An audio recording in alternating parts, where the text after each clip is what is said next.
November 27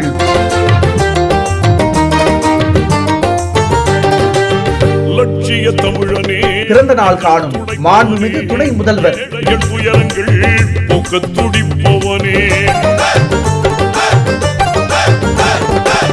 லட்சிய தமிழனே எங்கள் திராவிட புதல்வா வாழ்க. உயரங்கள் போக்க துடிப்பவனே, கோட்டையில் குவிந்திருக்கும் குப்பையை எரிப்பவனே, திராவிட சுடரே நீ வாழ்க.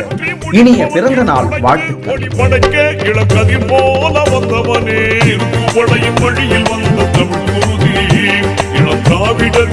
தமிழ்நாடு துணை முதலமைச்சர் உதயநிதி ஸ்டாலின் அவர்களை வாழ்க பல்லாண்டு என வாழ்த்தி மகிழ்கிறோம். என்றும் அன்புடன் தலைமை தாங்கும் உதயநிதி, கருப்பு சிவப்பு படையின் வீரன் களத்தில் வெல்லும் துணிச்சல்காரன், காலம் கொடுத்த கடமை. ஏ விநாயகம், மாவட்ட பிரதிநிதி, நெமிலி கிழக்கு ஒன்றிய திமுக, கீழ் வெங்கடாபுரம் ஒன்றிய கவுன்சிலர்.